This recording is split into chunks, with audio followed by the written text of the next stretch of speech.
여러분 안녕하세요. 오늘은 어제 여러분께 미리 방송을 통해서 말씀드렸죠. 2019년 반도체 가격 어디로 가나, 이 제목으로 방송을 합니다. 반도체 하면 한국 경제나 글로벌 경제에 둘 다 중요합니다. 한국 경제는 무역 흑자의 상당 부분이 반도체 수출에 의존하고 있고, 그 다음에 글로벌 경제 입장에서는 반도체 수요가 곧 경기 활성화의 신호일 수도 있습니다. 왜냐하면 그만큼 많은 수요를 가전제품이나 IT, ICT 관련해서 수요가 따라 주어야 경제가 활성화되는 측면이 있기 때문이죠. 그래서 오늘 상당히 좀 자세한 내용을 준비했습니다. 주목해서 봐주십시오. 화면을 봐주십시오.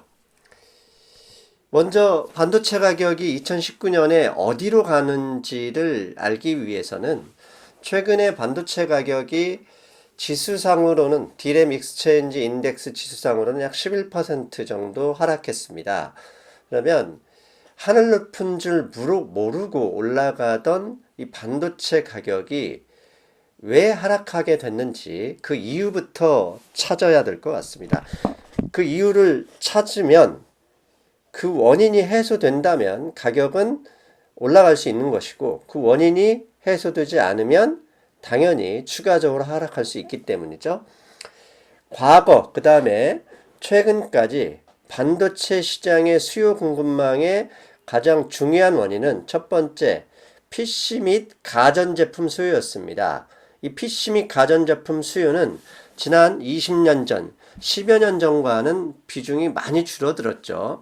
과거에는 이게 핵심적으로 반도체 수요를 이끌었습니다. 그러니까 PC와 가전제품은 내구재잖아요. 내구재다 보니까 글로벌 경기와 밀접한 관련이 있었고요. 그러다가 2007년 스마트폰, 스마트 기기가 세상에 출현한 이후에는 이 PC 및 가전제품뿐만 아니라 스마트 기기의 수요와 반도체 가격이 연결되어 있었습니다. 그리고 더욱더 밀접한 연관성은 중국 경제와 연결된 구조에 있었습니다. 중국 경제가 워낙 미국에 많은 수출을 하고 세계의 공장으로서 위치가 지금까지 정해져 있었잖아요.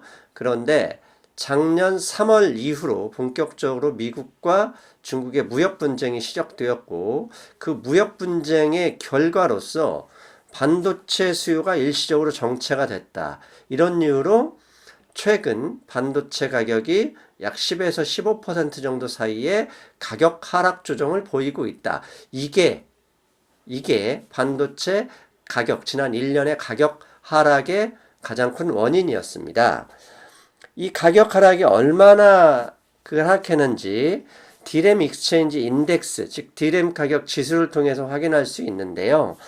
지난 디램 지수의 고점은 4월 달이었습니다. 이 4월 달 빨간색에 보면 29,500 고점을 찍은 이후에 현재 1월까지 지금 현재 26,000 조금 밑에 있으니까요. 약 12%, 11% 내지 12% 정도 하락 조정을 보여주고 있습니다.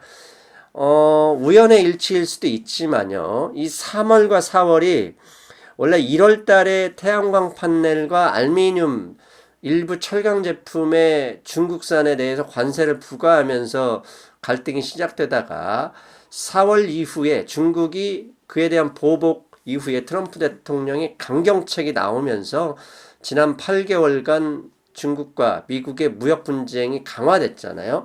그 시점부터 이 디램 가격이 본격적으로 하락 국면이 시작된 건 우연의 일치일 수 있고요. 제가 앞에서 언급한 대로 중국의 미국행 수출이 줄어들면서 ICT 제품에 들어간 반도체의 수요가 조정되었다. 그런 이유 때문일 수도 있습니다. 실제로 중국의 반도체 시장 수요는요, 글로벌 전체 비중에서, 전체 부분에서 거의 절대적입니다. 지금 현재 전체 글로벌 수요를 100이라고 볼 때 차이나 메인랜드, 즉 차이나 본토, 중국 본토에서 소비되는 반도체 수요가 전체의 42%, 거기에 타이완까지 합하면 거의 57%, 거의 3분의 2 수준 가까이 되죠. 이 많은 양이 중국에서 사용되고 수요되고 있는 반도체인데요. 과연 저렇게 사용되는 중국의 반도체 수요가 내수용일까요? 수출용일까요? 예.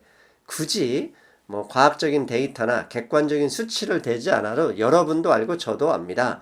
결국 저렇게 중간 부품 반도체를 수입해서 완성품을 만들어서 미국 그다음에 유럽 일대에 수출을 하는 것은 뭐 이미 알려져 있는 사실이죠. 즉 수출용이라는 거죠. 그런데 IDC 아시죠? 세계 글로벌 IT 관련 리포트인데요. 이런 리포트 한 주제, 한 꼭지만 보더라도 1년에 뭐 3만 불, 4만 불 상당히 비싼 리포트입니다. 이 리포트에서 보면 이 리포트가 나왔던 시기가 작년 7월입니다. 작년 7월이 언제냐면 500억 달러의 관세 부과 중에 340억 달러를 1차 관세를 부과했던 시점입니다. 그 340억 달러 관세 부과 시에 그 중국에 대한 영향 분석을 했던 IDC 자료입니다.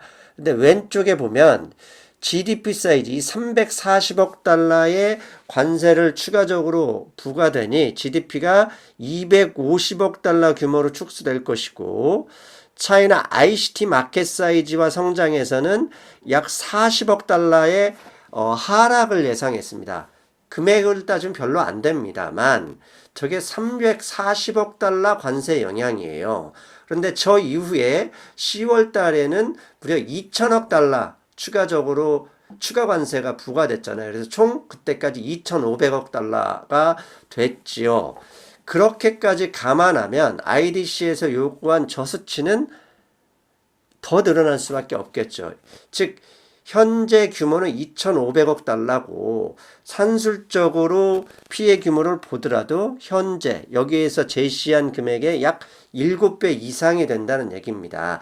그만큼 미국과 중국의 무역 분쟁에서 미국의 관세 인상이 중국 경제, 그 다음에 ICT, 반도체 수요를 감당하는 ICT 부분에 상당한 영향을 주고 있었다. 이런 얘기입니다.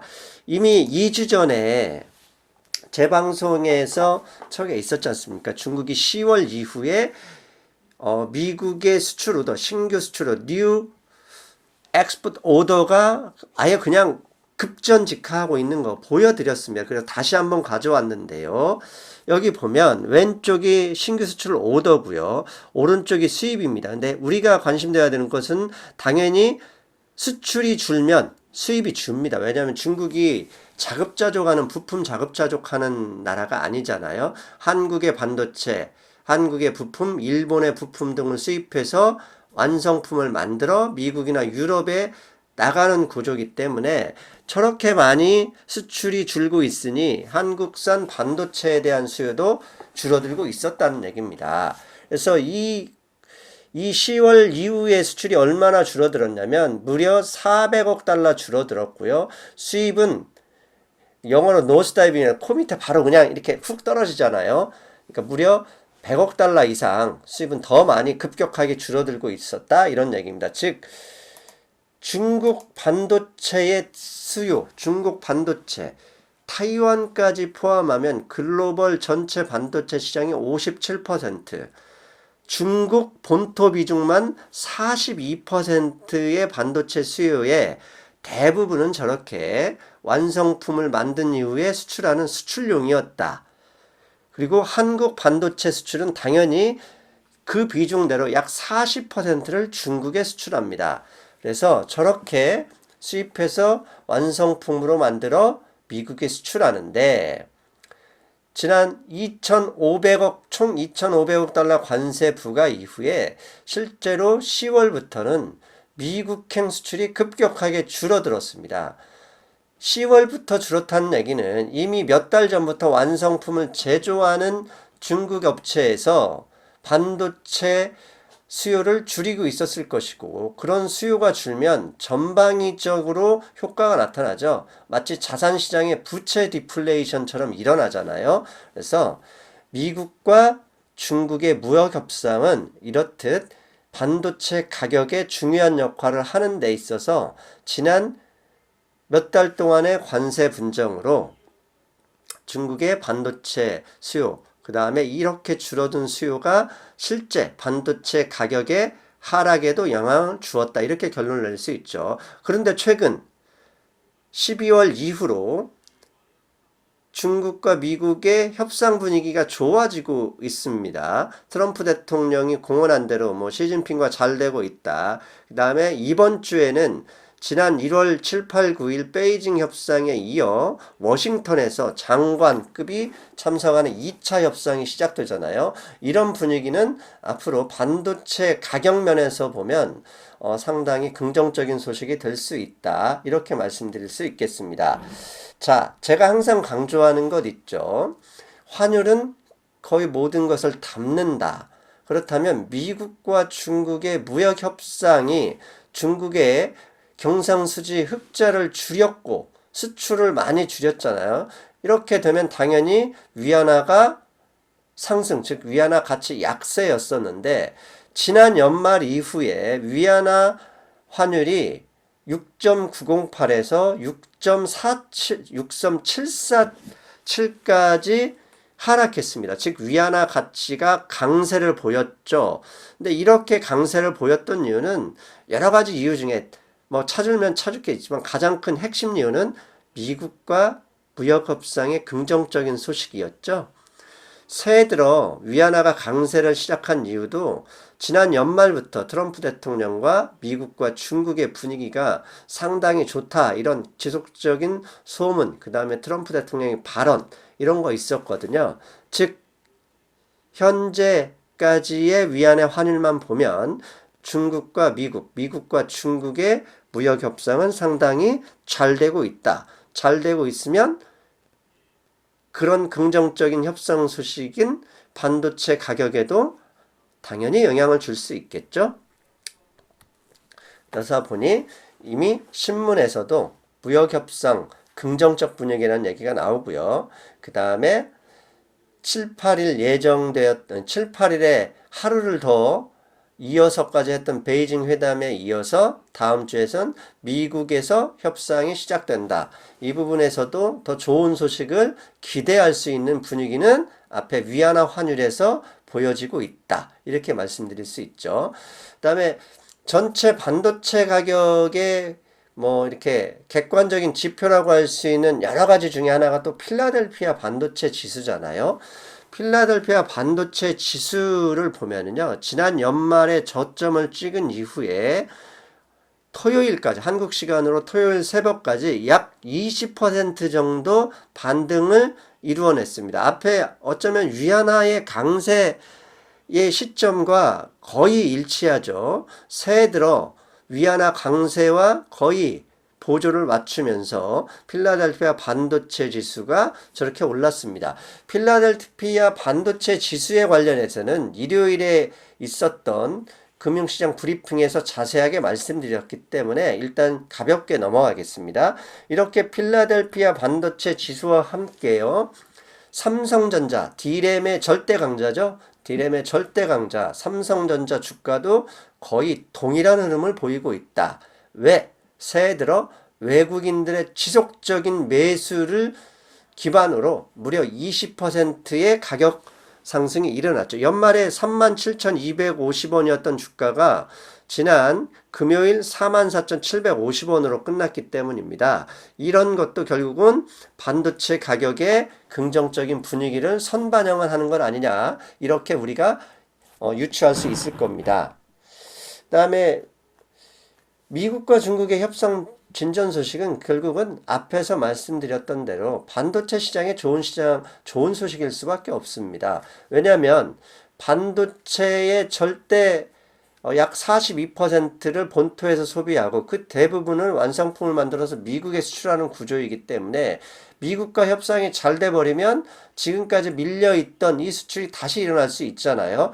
이런 영향 때문인지 반도체 지수가 지난 한국 시간으로 금요일 새벽, 목요일이죠. 목요일 밤부터 급등을 했고, 이 여파 연지는 뭐 100% 뭐 할 수는 없겠지만 당연히 그 여파가 있었기 때문에 금요일에 외국인들이 삼성전자와 하이닉스를 비롯해서 약 6천억 달러 매수를 했습니다. 이렇게 반도체 가격이 좋아지고 외국인들이 주시장을 산다 그러면 한국의 경상수지 흑자는 예상보다 늘어날 수 있죠. 그럼 늘어날 수 있는 가능성이 있기 때문에 원달러 환율까지 영향을 줄 수 있는 변수가 있었습니다. 당연히 있을 것이고요. 그 다음에 이런 중국 변수만 있었던 게 아니라 더 센 놈들이 반도체 수요와 관련해서 우리를 기다리고 있습니다. 이제부터는 더 센 놈이 무엇인지 하나씩 살펴보겠습니다. 먼저 지난 하반 10월 달이었습니다. 11월 정도에 이게 조선비즈에서 나왔던 조선일보 경제 부분에서 나왔던 기사 제목입니다. 세계 반도체 시장 앞에서 제가 언급한 대로 PC와 스마트폰은 이미 갔고 그러나 PC와 스마트폰 수요가 하락되고 있으나 이것과 보다 훨씬 큰 반도체 가격 상승을 이끈 더 큰 놈들이 온다. 이런 제목이었습니다. 그래서 이 기사에서 나왔던 더 큰 놈들이 뭐였냐면 차량용 사물 인터넷, 자율주행이죠. 그 다음에 의료, 원격 진료, 그 다음에 웨어러블, 휴대전화. 휴대전화는 뭐 스마트폰 여기 줬다고 하면서 좀 이상하게 돼 있죠. 여기에 더해서 이 신문에서 언급하지 않은 게 있습니다. 클라우드 서비스 및 빅데이터 관련해서 이 시장의 규모가 점점점 커지고 있고 PC와 스마트폰, 스마트 기기에서 줄어든 수요를 훨씬 더 많이 감당하고도 남는 상황이다. 이렇게 이야기하고 있습니다. 그렇다면 이제부터 조선일보가 얘기한 그 다음에 이미 글로벌 그 경제에서 인정하고 있는 반도체 수요의 더 큰 놈들의 핵심 중에 핵심을 몇 가지만 짚어보겠습니다. 23일 미국의 IBM의 그 다음에 주요 반도체 업종들이 종목들이 실적을 발표했는데 예상보다 상당히 양호한 실적을 발표했습니다. 이것 때문인지 미국의 필라델피아 반도체 지수가 약 6% 급등을 했죠. 그 다음날 당연히 한국의 삼성전자 하이닉스도 급등을 연출했습니다. 그 당시 IBM 실적 발표에서 이런 신문 기사가 있습니다. 연합뉴스에서 나왔던 건데요. 클라우드로 차지를 바꾼 IBM 기대 이상의 실적을 발표했다. 이렇게 나와 있습니다. 클라우드 우리 아이폰이나 핸드폰에 보면 클라우드 서비스 즉 데이터를 내 폰이 아닌 그 가상의 공간에 올리는 건데 그럼 데이터 센터인가? 예, 데이터 센터하고는 완전히 다른 규모, 다른 시스템을 얘기하는데요. 아무튼 그 클라우드가 IBM의 체질까지 바꿨답니다. 그러면 IBM이 이 클라우드 서비스에서 얼마나 많은 양을, 얼마나 큰 시장 점유율을 차지했는지 살펴봤습니다. 그랬더니 웬걸 IBM의 시장 점유율은 기껏 해봤자 7% 정도 되지, 7% 수준밖에 되지 않습니다. 이 클라우드 시스템의 절대 강자는 1번 아마존 웹 서비스 AWS고요. 2등 업체는 마이크로소프트 애저, 그다음에 3번이 구글과 알리바바들입니다. 근데 IBM은 단 7% 시장으로도 지난 하반기부터 미국 기업의 실적이 악화될 것이라는 예상을 했음에도 불구하고 완전히 정반대 실적이 큰 폭의 상승을 보여줬다는 얘기입니다. 이 얘기는 뭐죠? 예, 그만큼 저 클라우드 서비스의 마켓 사이즈가 지속적으로 커가고 있다는 것을 의미합니다. 정말 그런가요? 더 깊게 살펴봤습니다. 먼저 솔리드 스테이트 테크놀로지라는 회사가 아니고요. 미국의 반도체 ICT 관련 리서치 업체입니다. 이 업체는 찾아보면 상당히 유명한 업체이기 때문에 여러분도 구글에서 검색하실 수 있습니다. 이곳에서 최근에 리포트가 몇 건 나왔는데요. 이런 리포트가 나왔습니다. Huge growth in cloud memory changes semiconductor supply chain. 즉 엄청나게 크게 성장하는 이 클라우드 서비스에 사용되는 메모리 반도체가 반도체 서플라이 체인, 즉 앞에서 언급했던 대로 PC나 스마트 기기 위주, 가전제품 위주의 반도체 수요를 완전히 근본적으로 바꾸고 있다, 이런 얘기입니다. 그래서 이 리포트를 더 살펴봤어요. 그랬더니 우리가 클라우드 시스템 그러면 과거의 데이터 센터를 연상하는데요. 데이터 센터는 단순하게 정보만 저장하는데요. 최근에 클라우드 서비스가 왜 중요하냐면 빅데이터 때문에 그렇습니다. 빅데이터가 뭡니까? 정보만 저장하는 게 아니라 그 저장한 정보로 다양한 데이터를 얻어내서 회사가 우리 소비자를 어떻게 유혹하는지, 여러분 유튜브 보시면 알지 않습니까? AI가 끊임없이 내가 본과 비슷한 영상을 끊어놓은 것처럼 그런 어마어마한 좋은 양질의 데이터를 엄선하는 걸 말하죠. 그래서 클라우드 시스템이라는 것은 데이터 센터 플러스 AI를 더해서 빅데이터를 내는 구조다 보시면 되고요. 이렇게 중요한 구조다 보니까 밑에 그림처럼 2014년 이후에 클라우드 시스템이 데이터 센터의 시장 점유율을 밀어나고 연간 18% 이상의 매년 성장을 기록하고 있다는 얘기입니다. 그렇다면 이 클라우드 시스템에 무슨 반도체가 얼마나 쓰여지길래 이렇게 클라우드 서비스를 해외 IBM 아니면 해외 리서치 센터 IDC 등등 이런 데는 주목하고 있는지 살펴봐야 되겠죠? 예. 지금 보시는 그림이 클라우드 서비스의 구조도입니다. 이 안에 보면 NAND, 3D NAND, 3D 멤버, DRAM 어마어마한 반도체가 들어가죠. 왜 그러겠습니까? 빅데이터를 만들어내기 위해서는 인간의 뇌가 필요하지 않습니까? 내가 AI가 대신하는데 AI가 그냥 돌아가겠습니까? 저렇게 많은 반도체 기술에 축적이 돼서 돌려야 인간의 뇌와 같은 능력을 발휘한다는 얘기죠. 그랬더니 이 리포트에 이런 얘기가 있습니다. Handling big data in the cloud means, 즉 클라우드 시스템에서 빅데이터를 핸들링 한다는 의미는 more opportunity, 더 큰 기회가 있다는 것이다. 어디에? for new memory technology in emerging tier between DRAM과 solid state drives, 즉 이런 DRAM 반도체 관련 산업에 빅데이터, AI와 AI, 조류 인플루엔자 아닙니다. 인공지능, Artificial Intelligence, 인공지능입니다. 이게 포함이 돼서 엄청난 반도체 수요가 일어난다. 그런 의미입니다. 실제 그런가요? 네, 실제 그렇죠. 지난달에 IBK증권에서 나왔던 자료인데요. 서버 부분의 DRAM 수요는 여기 20% 시작한 파란색입니다. 이게 지속적으로 올라가서 2019년에는 무려 30% 비중으로 올라가고요. 그 다음에 PC 부분은 계속 떨어지죠. 왜냐하면 PC를 누가 씁니까? 요새는 또 교체 주기도 계속 떨어지고요. 스마트 기기, 스마트폰으로 이종해 버렸지 않습니까? 그 다음에 모바일 폰은 거의 정체 수준입니다. 이렇게 서버 부분의 DRAM 수요는 지속적으로 증가하고 있다. 이건 자타가 공인하고 있는 사실입니다. 거기에 이것만 있으면 안 되지. 거기에 5G라는 기술적인 혁신적인 기술 진보가 있습니다. 5G 들어보셨죠? 요새 LG U+의 5G 광고를 하는데 사실 4G든 3G든 5G든 휴대전화를 사용하는 우리 입장에서는 뭐가 뭔지 큰 차이를 못 느낍니다.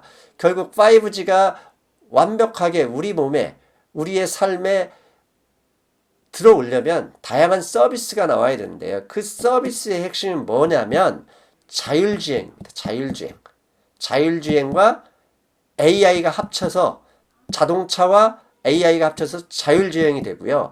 이것과 거의 비슷한 기반의 사물 인터넷이 더욱더 활성화가 될 수 있는 거죠. 그래서 5G는 통신망, 네트워크를 깔지만 그 네트워크 반응 속도가 인간의 뇌가 반응하는 속도처럼 거의 유사한 속도로 이루어지기 때문에 그 기반으로 가장 먼저 발생할 수 있는 서비스가 뭐냐?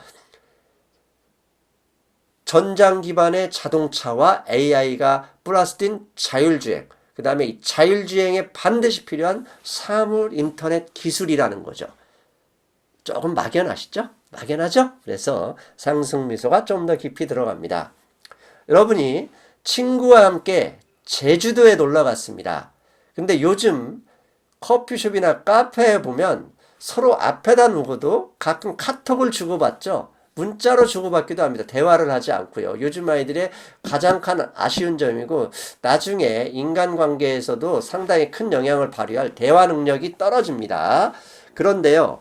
여러분 옆에 있는 친구가 지금 바로 앞에 당신에게 카톡이나 문자를 보냈다고 그 문자는 어떻게 오는 구조인지 한번 생각해 보신 적 있습니까? 없었죠. 오늘 한번 생각해 보세요. 제주도에 있는 여러분이 보낸 문자는 바로 옆 친구한테 전달되지 않습니다. 현재 네트워크 구조는 어디로 가느냐? 서울에 있는 본사에 갔다가 제주도에 있는 친구에게 전달됩니다. 서울에 있는 본사 서버에 갔다가 옆으로 전달되는 겁니다. 간단하면 옆으로 주면 될 텐데 현재 통신 구조로는 그렇게 될 수가 없습니다. 그런데 자율주행 자동차가 뭡니까? 결국 통신 속도, 통신으로 데이터를 주고받아서 앞에 있는 물체나 앞에 있는 상황을 이 자동차의 인공지능이 받아서 운전을 해야 되는 거잖아요. 사람의 눈이 없기 때문에. 그런데 이 통신은 제주도에 있는 이 자동차가 옆에 있는 자동차의 정보를 받아야 되는데 서울 갔다 온다 그러면 인간의 뇌처럼 빨라질 수가 없어요. 단순히 문자나 카톡은 제주도에 옆에 있는 친구가 주고받아 순식간에 있는 것처럼 보여도 그 속도가 전체 데이터의 용량이 커지면 느려질 수밖에 없죠.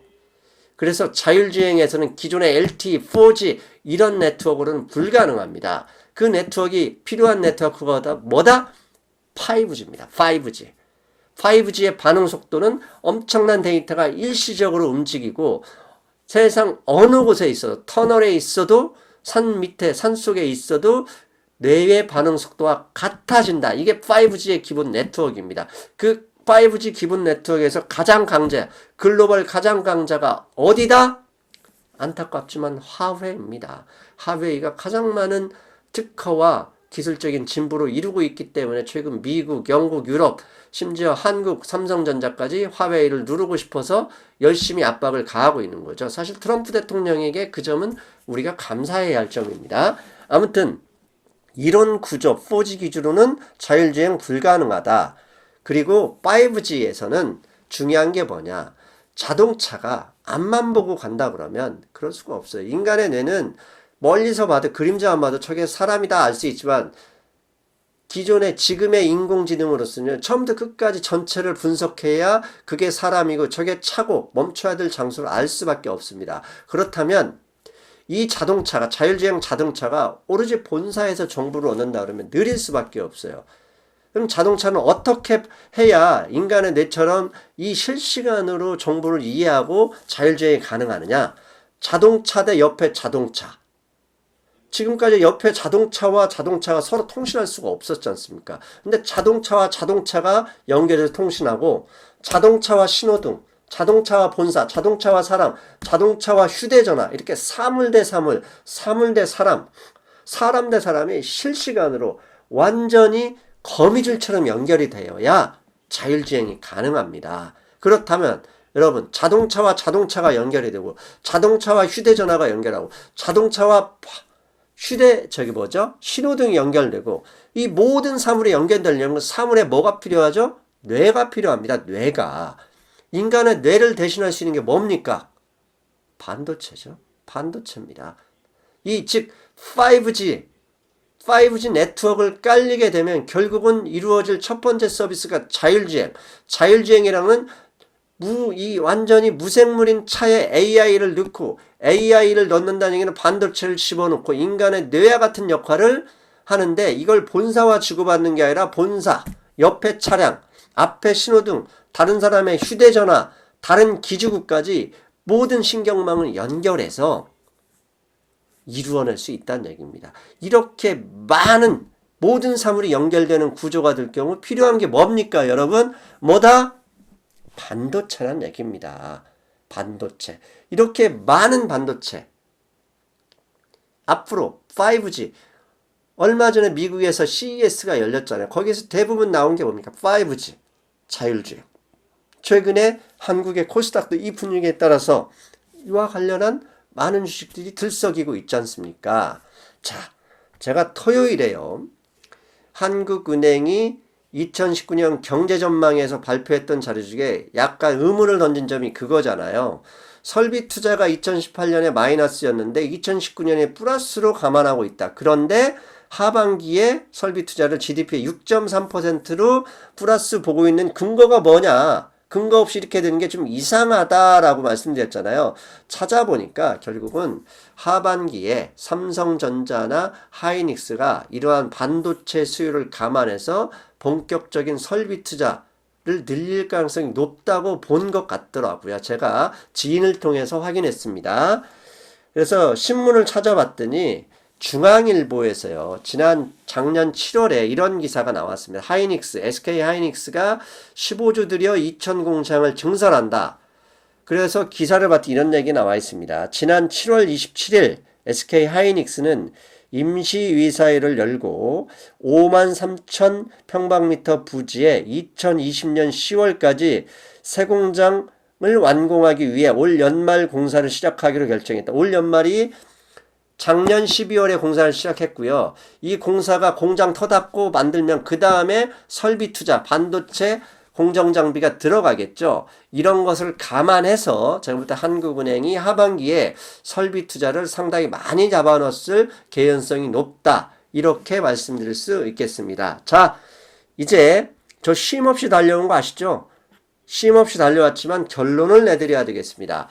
앞에서 말씀드린 대로 중국과 미국의 일시적인 관세 분쟁 때문에 줄어든 수요가 어떻게 보면 울고 싶을 때 뺨을 때려준 격이라고 봅니다. 쉴 새 없이 2016년부터 슈퍼사이클 시작된 반도체 가격이 끊임없이 7배 가까이 올랐으며 조정 없이 올랐는데 조정이 필요한 시점에 미국과 중국이 나와줬죠. 그런데 최근에 미국과 중국의 무역 협상의 긍정적인 소식, 이 소식은 정체되고 있는 스마트 가전기기 수출을 일부라도 증가시키게 되면 다시 상승 분위기를 따라올 거고, 여기에 더해서 두 번째, 앞에서 말씀드렸죠.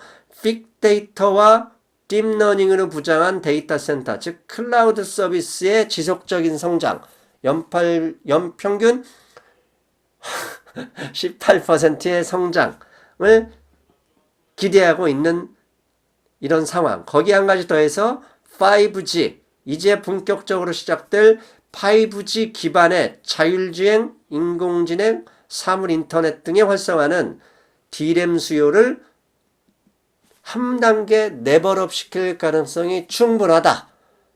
이런 이유로 최근에 반도체, 필라델피아 반도체 지수가 올라가고 있고, 외국인들이 이런 전망 하에 작년 연말부터 삼성전자를 대규모로 매수하고 있다. 저는 이렇게 생각을 합니다. 그래서 여러분들 제발 좀 팩트에 기반한 제 뭐라고 그러죠? 정보인데 조금은 참고하셔야 됩니다. 무조건 언젠가는 반도체 가격 떨어진다면서 떨어질 근거만 찾으면 저렇게 추세가 반전하고 상황이 급변해도 아무것도 할 수가 없습니다. 언제까지 금만 사고 달러만 사들 것입니까? 상황을 제대로 볼 수 있어야 되고 인정할 수 있어야 투자해서 수익을 내실 수 있습니다. 그래서 이렇게 말씀드립니다. 세상의 변화를 놓치면 경제도 투자도 뒤처지게 됩니다. 그리고 자신의 생각에 맞는 그런 정보만 찾아다니면 안타깝게도 흐름에 뒤처지고요. 낙오되면서 심한 이야기 중에 하나가 뭐죠? 꼰대라는 이야기도 들을 수 있습니다. 확증 편향을 경계하고 현실의 모든 게 담겨 있음을 아시고 현실이 변화하면 왜 변화됐는지 그걸 찾아서 자신의 생각도 조정해야 바른 세상, 미래를 볼 수 있다고 생각합니다.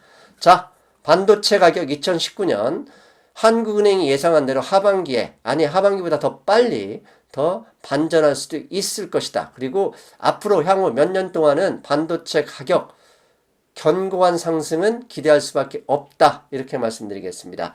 자, 여러분 여기까지고요. 내일 방송 잠깐 하나 광고하고 가겠습니다. 월요일에도 방송 나갑니다. 월요일에는요. 지난주에 금요일에 소로스가 다보스 포럼에서요. 조지 소로스 옹 투기꾼이죠. 좋은 말로 하면 옹이고요. 나쁜 놈이면 투기꾼입니다. 이 헤지펀드 이 투기꾼 소로스가 시진핑을 공개적으로 저격했고요. 지난 2015년, 16년 중국에 호되게 당했죠. 환율 공격하다 호되게 당했던 소로스가 3년 만에 중국에 선전포고를 했다는 기사가 나왔습니다. 이게 한국 기사뿐만 아니라 전 세계에서 핫한 뉴스가 토요일 날 퍼졌었죠. 이에 대해서 시진핑을 저격한 소로스, 중국에 선전포고를 했다. 이 기사를 분석해 보겠습니다. 이 내용은 수요일에 기대하셔도 좋습니다. 여러분, 오늘 음성 어떻습니까? 지금 오늘 최초로 디지털 캠코더를 동원했습니다. 여러분, 저는 수요일에 뵙겠습니다. 안녕!